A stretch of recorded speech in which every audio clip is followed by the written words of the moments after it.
think it's become clearer that fairness is overrated. The idea that we should always give two sides equal weight and merit does not reflect the world we find ourselves in. NBC now putting those words into practice, the network under fire for deceptively editing the 911 call that preceded a fatal police shooting of a teenage girl in Ohio.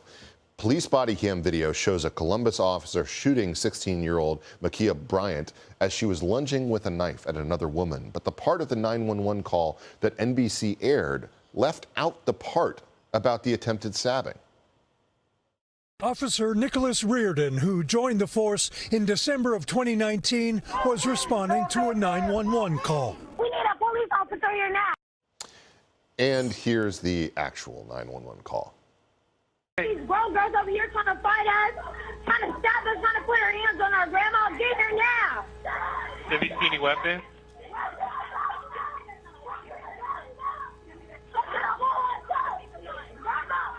Have you seen any weapons? We need a police officer here now. Joining me now, Molly Hemingway, senior editor at The Federalist, and Joe Concha, the Hill media opinion columnist. Both are Fox News contributors. Joe and Molly, thanks so much for taking the time to join me tonight. Great to be here with you. All right, Ben. So I have to ask for your reactions to this situation with NBC.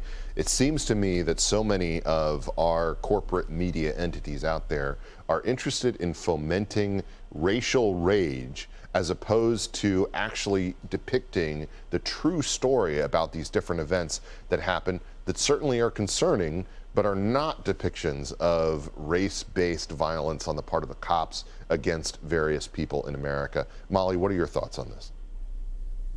So much of the privilege that media figures have had has been built on this idea that they take and synthesize information and they provide context and help provide a shared set of facts for the American people. That's not what they're doing anymore. They have moved into straight up propaganda. In this case, it does seem that they are desiring to foment racial division because that aligns with the political goals of their favored party on the left. But they do it in so many ways. I think people need to stop being surprised when they see it happening because it happens with everything, whether it's the Russia collusion hoax or the Kavanaugh hoax or the Covington hoax or deceptively editing Governor Ron DeSantis's answer on vaccine distribution. It's just what they do as a matter of course. And this week we've seen it that they will even do it when it's something as fraught as racial division.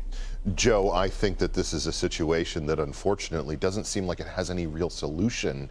Is there a way to get these media entities to start behaving more responsibly and not, trying to push this toxic, racist approach to every frame of every story?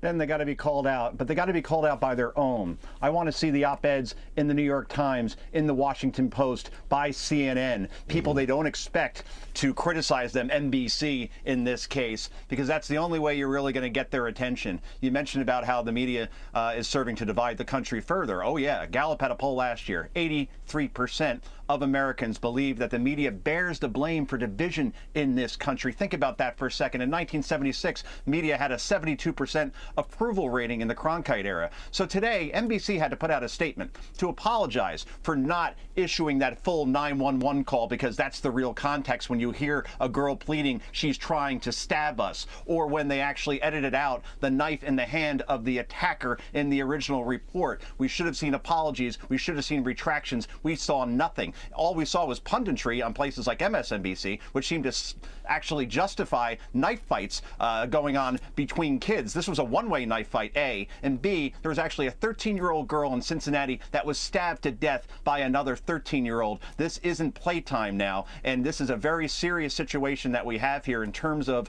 police and race, and tensions are high. NBC had to get it right. They got it wrong, and to Molly's point, they didn't get it wrong because they made a mistake. They got it wrong because they were trying to push a narrative, a dangerous one that could end up getting people killed.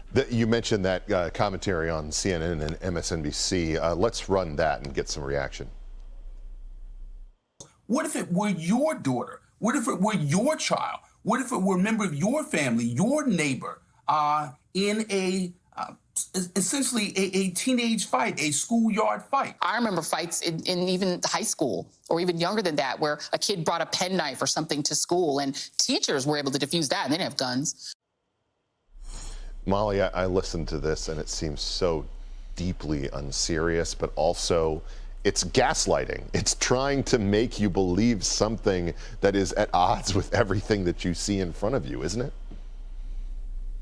There's no comparison between a backyard tussle or getting down with someone in a schoolyard and an attempted murder. And everyone should be able to look at this situation and have thoughtful commentary about how awful it is that there even is a situation where this one girl is attacking another girl, where there are adults involved, where a police officer has to make that kind of decision. But to just make up ridiculous things like acting like it's normal for two teenagers to try to kill each other, that's not normal. And if it is normal, there's something wrong with that as well. Joe, one more thing I wanted to bring up to you. This interesting story from the Washington Examiner about Politico sending an email, sending a letter to their own writers saying essentially that they cannot use the term crisis when describing the border, despite the fact that the president himself has actually used this word. To me, this seems like a classic example of the media trying to reframe a story that they don't like in ways that they would prefer it to exist. This type of thing, I'm sure, goes on behind the scenes, but knowing that it's going on at a major publication like Politico, shouldn't there be a response from readers that basically says, aren't you trying to gaslight us? Aren't you trying to reflect a certain perspective that you would like to exist as opposed to the reality? Oh, Ben, I wouldn't even use crisis either. I agree with Politico. It's a catastrophe going on at the border right now. When you see facilities at 17 times their capacity during a pandemic, when you see reports of young girls possibly being sexually abused in these facilities, when you see 20,000 unaccompanied migrant children now in U.S. custody and one facility in Houston having to be closed because it was so dangerous, I think crisis definitely applies. Catastrophe does. And for Politico to try to downplay this, I'd like to see the justification around that. What words should we use here, Politico? Because this is something that obviously is very problematic, probably the biggest issue facing the Biden administration, and they're providing cover by playing word games when it's not a game down at the border. It's a very, very serious situation, Ben. Molly Hemingway, Joe Concha, what you do when it comes to media criticism is one of the most important things that we have in terms of our conversation in this country. Thank you for joining me tonight.